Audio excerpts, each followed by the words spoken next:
আল্লাহ সুবহানাহু ওয়া তাআলা কত সুন্দরভাবে কোরআনের মধ্যে আমাদেরকে বুঝিয়ে দিলেন। আরে দুনিয়াবাসী, ও আল্লাহর বান্দারা, যদি সঠিকভাবে যদি নামাজ আদায় করতে পারো, যদি সঠিকভাবে নামাজ পড়ো, তাহলে অবশ্যই তোমাকে সমস্ত অশ্লীল কাজ, খারাপ কাজ থেকে নামাজ তোমাকে বিরত করবে, বিরত রাখবে। আল্লাহ সুবহানাহু ওয়া তাআলা বলেন, ইন্নাস সালাতা তানহা আনিল ফাহশাই ওয়াল মুনকার ওয়া লাযিকরুল্লাহি আকবার। আল্লাহ সুবহানাহু ওয়া তাআলা বলেন, ইন্নাস সালাতা তানহা আনিল ফাহশাই ওয়াল মুনকার, নিশ্চয় নামাজ মানুষকে সমস্ত অশ্লীল কাজ, খারাপ কাজ থেকে হেফাজত করে। নামাজ মানুষকে সমস্ত খারাপ কাজ থেকে হেফাজত করে, জিনার থেকে হেফাজত করে, সুদ থেকে হেফাজত করে, ঘুষ থেকে হেফাজত করে, সমাজে মানুষের উপর জুলুম, অন্যায়, অত্যাচার থেকে হেফাজত করে, চুরি থেকে হেফাজত করে, ডাকাতি থেকে হেফাজত করে, অর্থাৎ সমস্ত পাপ কাজ থেকে মানুষকে নামাজ হেফাজত করিয়া ওই মানুষটাকে মহান আল্লাহ সুবহানাহু ওয়া তাআলা পর্যন্ত পৌঁছায় দেয়। সুবহানাল্লাহ। আল্লাহ সুবহানাহু ওয়া তাআলা বলেন, যদি কোনো ব্যক্তি যদি সঠিকভাবে যদি নামাজ আদায় করে, তাকওয়ার সাথে, খুশুউর সাথে যদি নামাজ আদায় করতে পারে, তাহলে ওই নামাজ আল্লাহর সেই বান্দা বান্দিকে আল্লাহকে এমন ভাবে, আল্লাহর সাথে এমন ভাবে পরিচিত করাইয়া দেয়, যেই পরিচিত হওয়ার পরে আল্লাহর সেই বান্দা বান্দিরা দুনিয়ার আসবাব পত্র, দুনিয়ার টাকা পয়সা, দুনিয়ার বাদশাহী যা কিছু রয়েছে, সমস্ত কিছুকে তুচ্ছ মনে করে মহান আল্লাহর একটি সাজদার বিনিময়ে তাম পৃথিবীর যা কিছু আছে সব কিছুর চাই একটি সাজদাকে সে বেশি মূল্যায়ন করে। সুবহানাল্লাহ। আল্লাহ সুবহানাহু ওয়া তাআলার এক বান্দার একটি ঘটনা আপনাদের সামনে উপস্থাপন করতেছি। আমরা বুঝতে পারবো এই ঘটনার থেকে আমরা বুঝতে পারবো যে যদি কেউ যদি আল্লাহকে খালিস ভাবে আল্লাহকে ডাকে, আল্লাহর ইবাদত বন্দেগী যদি খুশুউর সাথে আদায় করে, তাহলে আল্লাহ সুবহানাহু ওয়া তাআলা দুনিয়ার সমস্ত পেরেশানি, দুনিয়ার সমস্ত পাপ থেকে আল্লাহ তাকে মুক্ত করেন। এক বাদশাহর দরবারে একদিন এক চোর প্রবেশ করেছে, সেই বাদশাহর শাহী দরবারে প্রবেশ করেছে চুরি করার জন্য।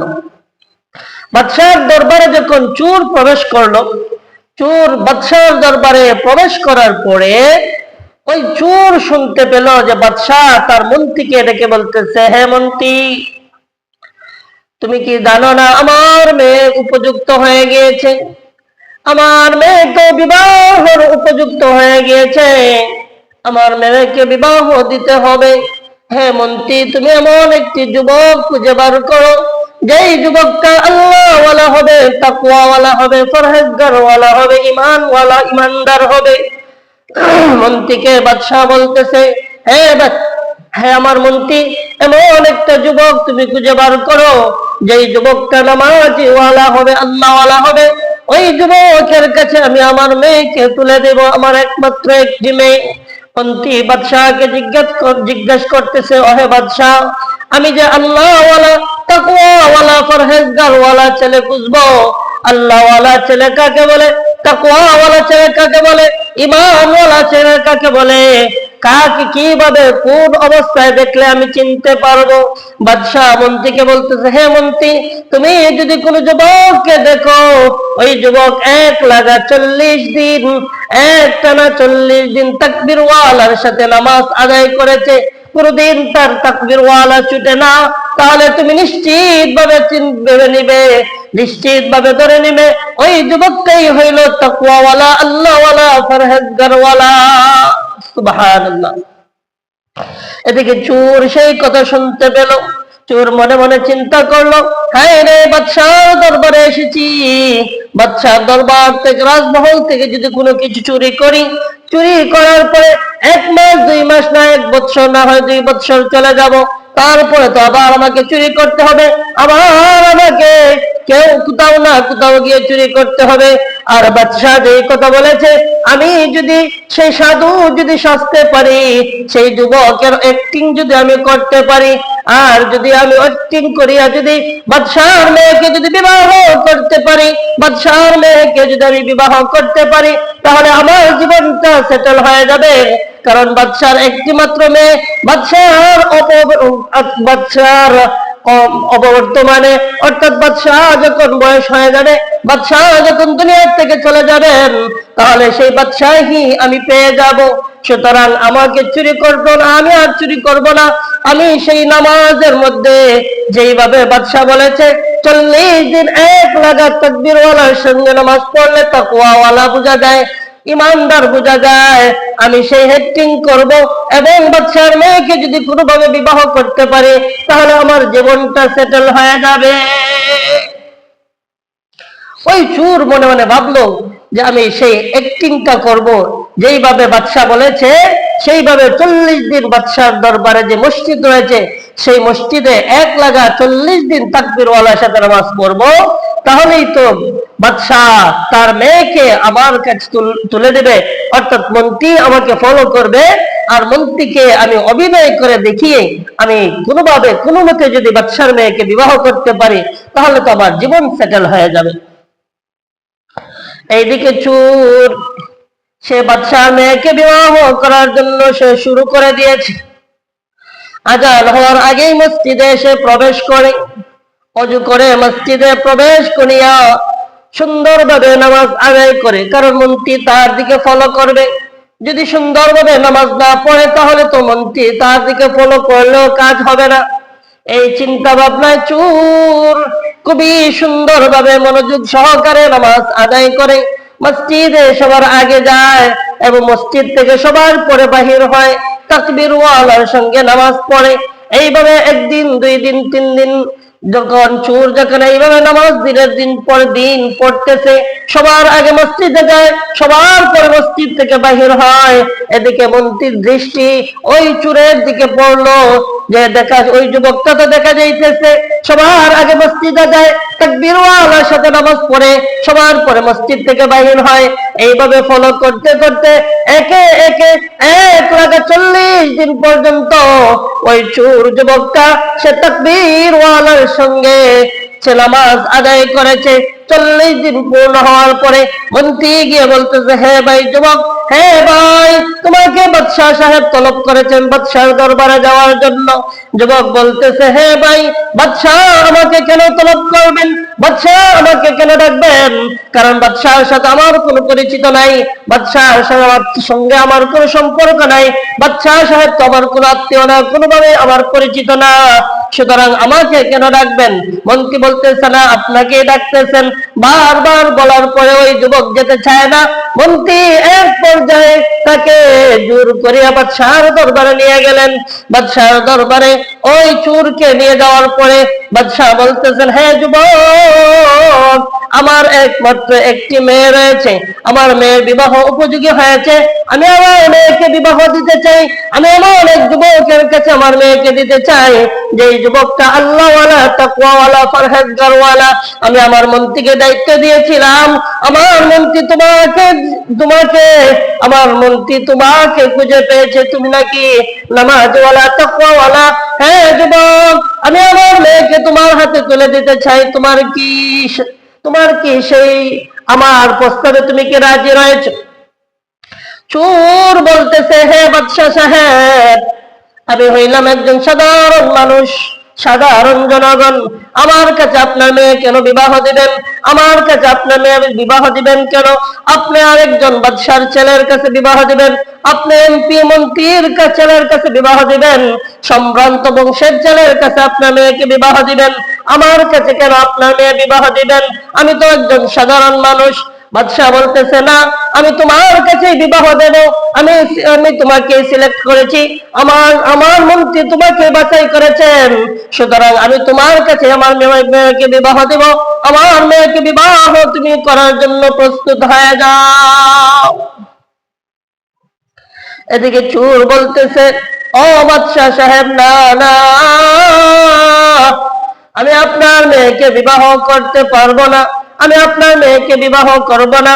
বাদশাহ মনে মনে ভাবতেছে, তাকে বলার কারণে ওই যুবকটা মনে হয় সে অ্যাক্টিং করতেছে, সে ভাব নিতেছে। বাদশাহ বারবার বলার পরে ওই যুবক যখন বারবার নিষেধ করতেছে, বাদশাহ সাহেব না, আমি আপনার মেয়েকে বিবাহ করার যোগ্য না, আমি আপনার মেয়েকে বিবাহ করতে পারবো না। এক পর্যায়ে বাদশাহ জিজ্ঞেস করতেছে, হ্যাঁ যুবক, তুমি কি জানো না আমি কে? যুবক বলতেছে, আমি জানি আপনি বাদশাহ। তুমি কি জানো না আমার মেয়েকে? যুবক বলতেছে, আমি জানি আপনার একমাত্র একটি মেয়ে।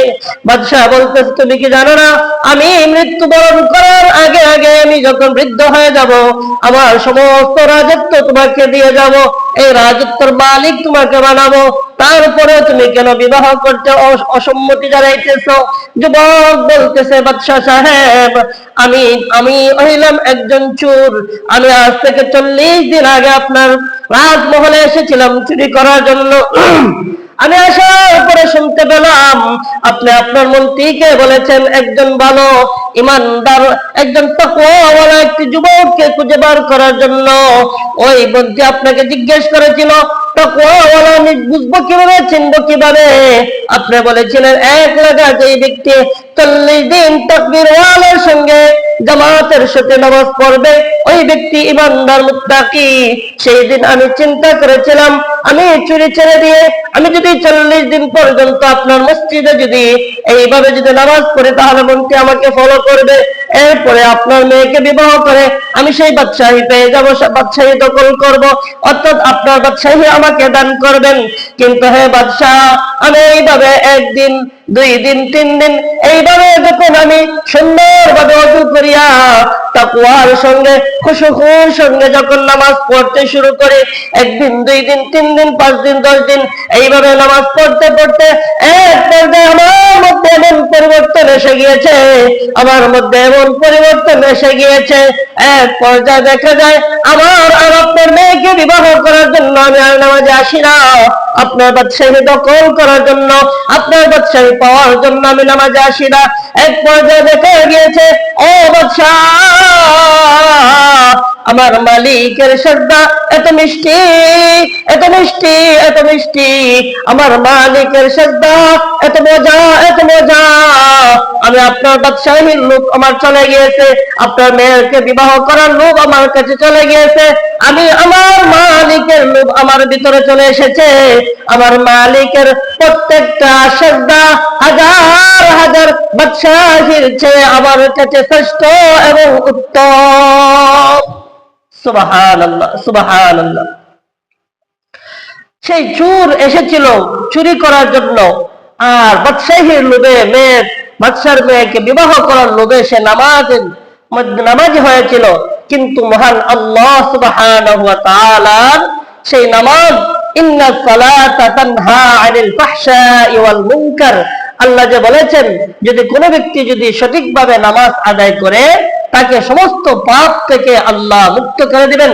ওই যুবক চুরি করার জন্য এসে সে যখন আল্লাহর সামনে যখন খুশুর সাথে নম্র ভদ্রভাবে যখন আল্লাহর হুকুম পালন করতে শুরু করলো, মহান আল্লাহ সুবহানাহু ওয়া তাআলা আল্লাহর সেই বান্দাকে আল্লাহ সুবহানাহু ওয়া তাআলা তার বান্দাকে আল্লাহ সমস্ত দুনিয়ার পাপ, সমস্ত লোভ লালসার থেকে হেফাজত করে মহান আল্লাহ সুবহানাহু ওয়া তাআলা সেই তার বান্দাকে আল্লাহ কবুল করে দিলেন। এবং ওই বান্দা আল্লাহর একটা সাজদাকে এই বাদশার হাজার বাদশাহীর চেয়ে শ্রেষ্ঠ এবং উত্তম বলে বাদশাকে ঘোষণা করে দিল। সুতরাং যারা আমরা নামাজ পড়ি, আমাদের নামাজটা যদি সঠিকভাবে হয়, আমরা যদি তাকওয়ার সাথে খুশুর সাথে নম্র ভদ্র নামাজের হুকুম আহকামগুলি যদি সঠিকভাবে যদি আদায় করে নামাজ পড়ি, তাহলে অবশ্যই অবশ্যই আমাদেরকেও মহান আল্লাহ দুনিয়ার সমস্ত পাপ অন্যায় অপরাধ থেকে আল্লাহ সুবহানাহু ওয়া তাআলা আমাদেরকে হেফাজত করবেন। আমরা যেন সঠিকভাবে মহান আল্লাহর হুকুম আদায় করতে পারি। আল্লাহ যেন আমাদেরকে তৌফিক দান করেন। আমা তাওফীকি ইল্লা বিল্লাহ।